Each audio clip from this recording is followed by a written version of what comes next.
ये फेमिनिस्ट का एक टोला जो औरत मार्च करता है, इसको पूरी सोसाइटी में कैंसर क्यों समझा जाता है? जबकि अभी तक पाकिस्तान में 1000 से ज्यादा ऑनर किलिंग्स हो चुकी हैं। यहाँ पर आपको आम खबर देंगे पाकपत से, जहाँ पे गैरत के नाम पर भांजी और भाभी को कत्ल करने वाला मुलजिम गिरफ्तार कर लिया गया है। और अगर इन फेमिनिस्ट का बाहर निकलकर सवाल उठाना गलत है और हमारी सोसाइटी एक आइडियल सोसाइटी है, तो फिर गर्ल्स पर एसिड थ्रोन केसेस क्यों सामने आते हैं? कराची के इलाके अजमेर नगरी में तेजाब गर्दी का वाकया पेश आया। मुतासरा लड़की सालिम बनी ट्रस्ट में पनाह लेने पर मजबूर है। एक रिपोर्ट के मुताबिक तो एनुअली 6000 से ज्यादा गर्ल्स को फिजिकली अब्यूज किया जाता है। और अगर ये फेमिनिस्ट पाकिस्तान में फहाशी और ओरियानी फैलाते हैं और औरत मार्च की भी कोई जरूरत नहीं है और यहाँ औरतों को मुकम्मल राइट्स दिए जाते हैं, तो फिर इस वीडियो को कैसे डिफेंड करोगे? ऐसे ही ऐसा है छोटी जो अच्छा, तो मतलब ये औरत मार्च जो निकलता है ये बिल्कुल ठीक है और फेमिनिस्ट जो भी बोलते हैं वो सारी बातें ठीक हैं। और इस औरत मार्च पर जो डिस्ट्रक्टिव क्रिटिसिज्म होता है, क्या वो बिल्कुल गलत है? वेल, आज इस वीडियो में इस टॉपिक को रैशनली स्टडी करते हैं और मैं इस वीडियो में कोई भी रिलीजियन कार्ड नहीं खेलने वाला। फेमिनिस्ट के साथ लड़ने से पहले हम ये देख लेते हैं कि आखिर क्या है ये feminism. So feminism is a belief that women deserve equal social, economical and political rights and freedom. अब इस डेफिनेशन में किसी को क्या मसला है? भाई जरूर होना चाहिए ये सब। सो फेमिनिज्म की 4 वेव्स आती हैं, first wave, second wave, third wave, fourth wave. अब ये 4 वेव ऑफ फेमिनिज्म कब आई और इनका मकसद क्या था? फर्स्ट वेव ऑफ फेमिनिज्म आती है 1890 से लेके 1960 तक। बेसिकली इस वेव को सफरेज कहा जाता है और ये वो टाइम था जब फेमिनिज्म का कॉन्सेप्ट दुनिया के सामने आया था और इसका मेन एजेंडा था राइट्स टू वोट, यानी उस वक्त वुमेन के पास वोट कास्ट करने के लिए भी राइट्स नहीं थे और एक औरत वोट कास्ट भी नहीं कर सकती थी। और ये मैं आपको अरब कंट्रीज या साउथ ईस्ट एशिया की बात नहीं कर रहा, ये मैं आपको यूरोपियन कंट्रीज का हाल बता रहा हूँ। अब फेमिनिज्म की सेकेंड वेव आती है 1960 टू 1980। इस वेव का एजेंडा होता है जितनी भी डिस्क्रिमिनेशन होती है जेंडर को लेकर वो खत्म की जाए और वुमेन के रिप्रोडक्टिव राइट्स भी उनको दिए जाएं। इस वेव को उस वक्त कंपैरेटिवली रेडिकल कंसीडर किया जाता था। इसके बाद थर्ड वेव आती है 1990 से 2010 तक और कुछ लोग तो ये भी बिलीव करते हैं कि ये थर्ड वेव अभी तक चल रही है। तो थर्ड वेव में बेसिकली रेसिज्म पे बात की जाए और जो ब्लैक और व्हाइट के दरमियान जो डिस्क्रिमिनेशन होती है उसको कम से कम किया जाए। यानी फर्स्ट वेव में जो वुमेन के राइट्स टू वोट की बात की जाती थी वो भी एक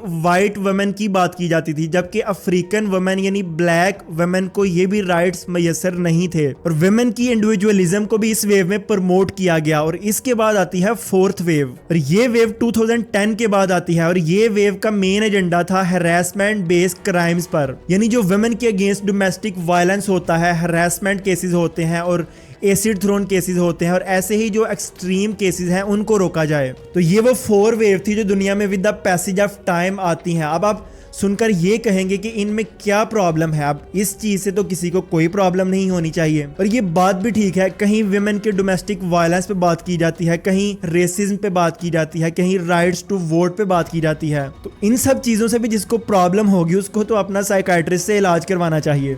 यहाँ तक जो भी मैंने आपको बताया इन सब से तो किसी को भी कोई मसला नहीं होगा। इवन जो मजहबी तबका है जिनको हम ये कहते हैं कि वो थोड़े से पैट्रियार्की थॉट्स रखते हैं, तो आखिर मसला कहाँ से स्टार्ट होता है? कौन सी वो रीजन है जो फेमिनिज्म के कॉन्सेप्ट को एक्सप्लॉयट करती हैं और फिर उसके बाद दोनों तरफ से रेडिकल बिहेवियर सामने आता है और इस सब की वजह है स्यूडो फेमिनिज्म यानी टॉक्सिक फेमिनिज्म।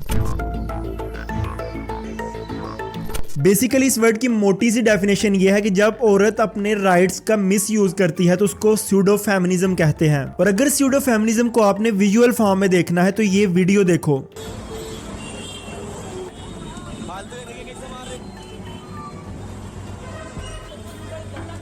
अब अगर उस रोड पे ये लड़का रिस्पांस में इस लड़की को थप्पड़ मार दे तो यहाँ सारे उस लड़के को बुरा कहेंगे और ये भी कहेंगे कि तुम्हें औरत का ख्याल रखना चाहिए, शी इज अ वुमेन, और तुम्हें हाथ नहीं उठाना चाहिए था। और साथ ही ये औरत भी वहां फिर विक्टिम कार्ड खेलेगी कि तुमने मुझ पे हाथ उठाया। अब ये होती है स्यूडो फेमिनिज्म, अपने राइट्स को बुरे तरीके से इस्तेमाल करना। और ये जितने भी स्यूडो फेमिनिस्ट होते हैं ये अपने आप को बड़ा पक्का फेमिनिस्ट बताते हैं और ये क्लेम करते हैं कि हम हैं जो औरत को उसका हक दिलाएंगे, बट खुद ही ये विक्टिम कार्ड प्ले करती हैं। सूडो फेमिनिज्म का एक ग्रुप है ये औरत मार्च, ये जितनी भी लड़कियां प्ले कार्ड उठा के, बैनर्स उठा के अपने राइट्स के लिए बाहर निकलती हैं और ये बताती हैं कि हम हैं जो औरतों को हक दिलाएंगी। लेकिन रियलिटी में आप देखेंगे जितनी भी औरत मार्च में आंटियां होती हैं वो सारी बहुत टॉक्सिक होती हैं और एक अलग फ्रस्ट्रेशन है जो लोगों पर वो उतार रही होती हैं, और दूसरे पर ये एलिगेशन लगाते हैं कि वो रैशनल थिंकिंग नहीं करता और वो पैट्रियार्कल थॉट्स रखता है, जबकि इनकी रैशनल थिंकिंग इस बॉक्स में होती है कि तुम अपनी बात बस छोड़ दो और हमारी बात को मान लो, क्योंकि हम सबको सच बता रहे हैं और हम ही वो रेवोल्यूशन लेके आएंगे जिससे लोगों को उनके राइट्स का पता लगेगा। अब यही एक एवरेज पाकिस्तानी सूडो फेमिनिस्ट की मेंटालिटी है। अब आप ये वीडियो देखें जिसमें पाकिस्तान के एक बहुत बड़े फेमिनिस्ट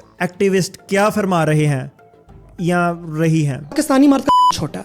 अब यही वो मेंटालिटी है जो मैन को बैश करती है। आप किसी भी सूडो फेमिनिस्ट के पास जाएं और उससे एक बात पूछें कि फेमिनिज्म क्या है, अब वो आपको यही बताएगा that feminism is not about bashing man, बल्कि इसमें तो मेल्स के रिलेटेड भी बहुत सारे राइट्स हैं जिन पे हम बात करते हैं। बल्कि यही वो ग्रुप है जो हमेशा मैन वर्सेस वुमेन करवाता है, जो ये बताता है कि जितनी भी लड़कियां हैं, औरतें हैं, वो इस पार्टी में है और जितने भी लड़के मेल हैं वो इस पार्टी में हैं, और इनको लड़वाना है किसी तरीके, एक दूसरे को बैश करें और जो एंड पर जीत जाएगा उसके राइट्स माने जाएंगे। अब बेसिकली यही चीज सारे सूडो फेमिनिस्ट अप्लाई करते हैं, जिसमें विमेन ग्रुप ये सोचता है कि जब तक हमने मैन को बैश ना किया और ठीक ठाक जलील ना किया अपने भाई बाप बेटे को, तब तक हमारी बात तो नहीं मानी जाएगी। और ये एक साइकोलॉजिकली डिजीज भी है जिसमें एक पार्टी को ये लगता है कि बैश करना, गालियां देना अपने भाई बेटे बाप को, आई मीन खुद सोचो इस बात पे, are you guys even serious about this thing? अब किसी भी पाकिस्तानी फेमिनिस्ट से ये बात करोगे तो आपको यही कहेगा कि जितने भी ये प्ले कार्ड्स औरत मार्च में एक दो दिखाए जाते हैं वो असल पिक्चर नहीं है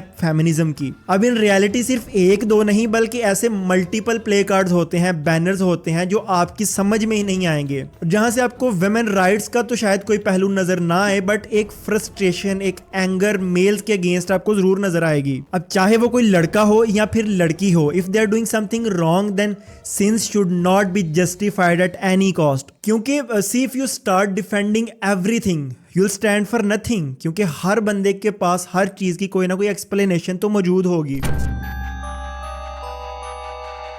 इस मसले पर कोई भी फेमिनिस्ट बात करता हो आपको शायद नहीं नजर आएगा कि क्यों हर जगह वुमेन को ऑब्जेक्टिफाई किया जाता है सोसाइटी में। आप इंस्टाग्राम, यूट्यूब या टिकटॉक कोई भी सोशल मीडिया प्लेटफॉर्म उठाएं और उधर देखें वुमेन खुद को किस तरह से ऑब्जेक्टिफाई करती हैं। इवन आप ये चीज अपनी सोसाइटी में भी देखो कि वुमेन हमेशा लोगों के सामने ऑब्जेक्टिफाइड करवाई जाती है। कोई भी सीईओ या कंपनी के बड़े मालिक की जो सेक्रेटरी होती है वो भी एक औरत होती है। अब इन सब चीजों पर कोई भी फेमिनिस्ट नहीं बोलेगा। आप कोई भी सोप का ऐड देख लो, हमेशा साबुन वगैरह औरत ही बेचती हुई नजर आएगी, क्योंकि सेमी नेक्ड वुमेन को लोगों के सामने दिखाना भी तो है भाई।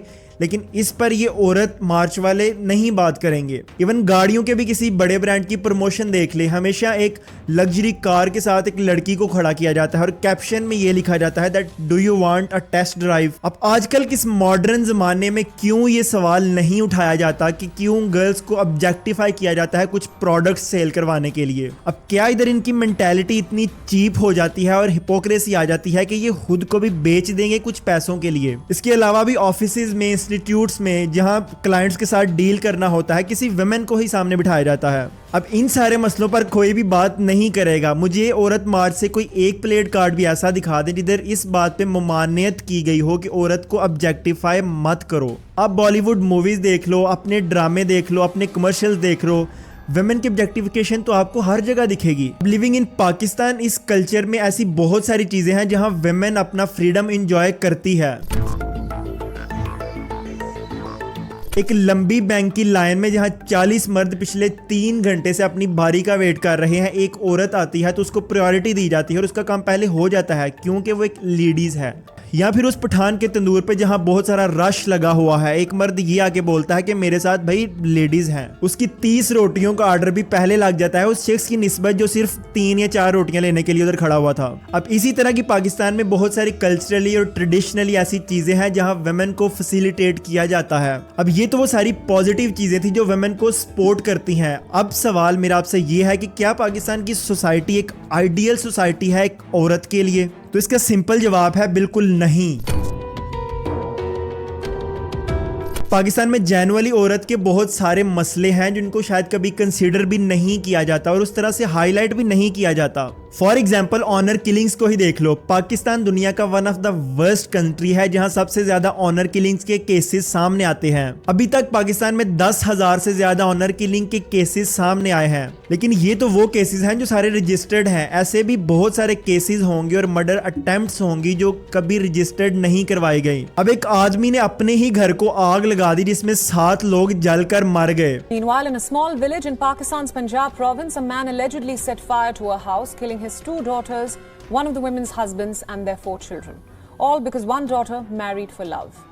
और वजह ये बनी कि उस आदमी की एक बेटी ने अगेंस्ट द कंसेंट शादी की थी और अपने ऑनर के लिए और वो टिपिकल ईगो के लिए इस आदमी ने पूरे घर को ही आग लगा दी और सबको आग में जलाकर मार दिया। अब इस बात पे आप खुद सोचें कि क्या मेंटालिटी रही होगी उस आदमी की। अब इस लड़की को देखें, इसके अपने अब्बा और अंकल ने इसको गोली मारकर मर्डर करने की कोशिश की, लेकिन फॉर्चुनेटली ये जिंदा बच गई। लेकिन इसको मारने की वजह भी यही थी कि इसने कंसेंट के अगेंस्ट शादी की थी। ट्राइबल एरियाज में जहां कास्ट के अगेंस्ट शादी की जाती है वहां ऐसे ही केसेस सामने आते हैं। अब यहाँ पे ये मसला है कि इन लड़कियों की आवाजें भी दब जाती हैं और कोई भी सामने नहीं आता, क्योंकि जो स्यूडो फेमिनिस्ट अपने सो कॉल्ड विमेन राइट्स के लिए बाहर निकलते हैं उनकी तो प्ले कार्ड्स की समझ ही नहीं आती। अब इसके अलावा पाकिस्तान में हंड्रेड्स एसिड थ्रोन के केसेस भी मौजूद हैं जहां पर लड़की के मुंह के ऊपर तेजाब फेंक दिया जाता है। लेकिन इन औरत मार्च वालों की लाइन तो कहीं और ही अटैच है, मतलब खाना खुद गर्म कर लो बैठ गई ठीक से। I mean does it even make sense. और एक और वुमेन राइट जिस पर बात बहुत कम की जाती है और वो है राइट्स टू स्टडी। अब केपीके में बहुत सारे ऐसे सिटीज हैं जहां लड़कियों को पढ़ने नहीं दिया जाता। इवन स्वात और इसके सराउंडिंग में जो सिटीज है वहां तो अभी भी लड़कियों को स्कूल ही नहीं भेजा जाता, और जो लोग स्कूल भेजते भी हैं वो भी मैट्रिक के बाद घर बिठा लेते हैं कि भाई लड़कियां इससे ज्यादा नहीं पढ़ती।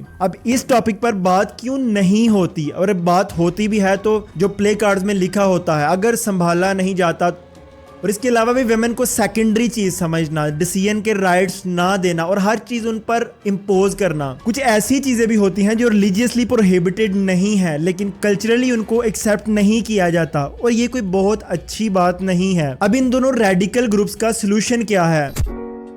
अब एक तरफ है स्यूडो फेमिनिस्ट और दूसरी तरफ है जो ऑनर किलिंग्स करते हैं, जो ये समझते हैं कि कोई भी चीज अगर विदाउट कंसेंट की जाए और अगेंस्ट द कल्चरल वैल्यूज की जाए उसको बस मार देना चाहिए या उसको खत्म कर देना चाहिए। अब हमारे पास दोनों साइड के एक्सट्रीमिस्ट मौजूद हैं। अब इसका सोल्यूशन क्या है? जो औरत मार्च में लोग होते हैं ये वुमेन राइट्स के लिए तो बहुत कम लेकिन पेट्रियार्कल थॉट्स को खत्म करने के लिए ज्यादा बाहर आते हैं। अब इनका ये मानना है कि पेट्रियार्कल थॉट्स 100% गलत होती हैं और ये मानते हैं कि सारी पेट्रियार्कल थॉट्स को खत्म कर देना चाहिए विदाउट इवन थिंकिंग कि इसके कॉन्सिक्वेंसेस क्या होंगे। अब जो लोग ये औरत मार्च में आते हैं इनका ये एजेंडा है कि वुमेन को उनके हकूक दिलाने हैं, लेकिन मेरे कुछ सवालात है यहाँ पे। वुमेन राइट्स को जो एक्सप्लॉइट किया जा रहा है ये कहां पर हो रहा है? साउथ पंजाब में और सिंध के इलाकों में। ये वो पाकिस्तान के इलाके हैं जो मोस्ट अंडर डेवलप कंसीडर किए जाते हैं। ना तो यहाँ पे इंटरनेट की फैसिलिटीज हैं, ना लोग टीवी देखते हैं और ना ही ऐसे रिसोर्सेज हैं इन लोगों के पास। अब उन लोगों के हक के लिए आवाज कहां पे बुलंद की जा रही है? इस्लामाबाद डी चौक में और लाहौर के माल रोड पे।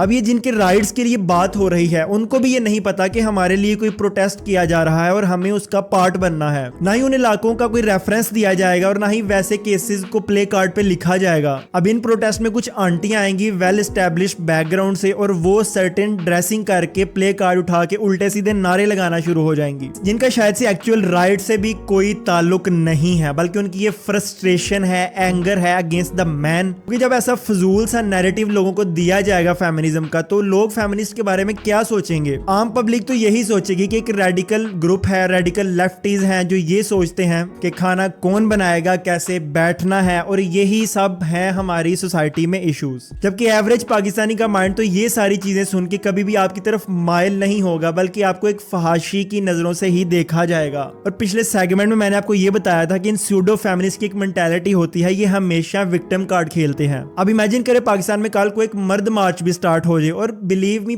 अगर मर्द मार्च स्टार्ट होता है तो उनके जो राइट्स की एक्सप्लॉयटेशन है वो शायद औरतों से भी ज्यादा होगी, और फिर वो मेल्स भी कहेंगे कि हमें भी राइट्स दिए जाएं, और बहुत सारी चीजें शायद आपको फिर उनकी भी सुननी पड़ेंगी। तो इस तरह की जो प्रोटेस्ट है जहां पे टॉक्सिसिटी और फ्रस्ट्रेशन प्रमोट होती है, तो इस तरह दोनों साइड के रेडिकल लोगों को रैशनल थिंकिंग करनी चाहिए और अपने पर्सपेक्टिव से बाहर निकल कर, उस बॉक्स से बाहर निकलकर दूसरे का पर्सपेक्टिव भी समझना चाहिए। शायद न्यूट्रल स्टडी करने से बहुत सारी चीजें बेहतर हो जाएं और औरत के जो एक्चुअल हकूक हैं वो उनको दिए जाएं। और आप इस फेमिनिस्ट ग्रुप को और औरत मार्च को किस तरह से देखते हैं मुझे कमेंट्स में जरूर बताइएगा, but within ethical limits. So मैं आपसे मिलता हूं अगली वीडियो में किसी नए टॉपिक के साथ, और अगर आपको मुझसे कुछ बात करनी है या सजेशन देनी है तो इंस्टाग्राम पे मुझे फॉलो कर सकते हैं और मैसेज कर सकते हैं। So will see you in the next video, till then take very good care of yourself.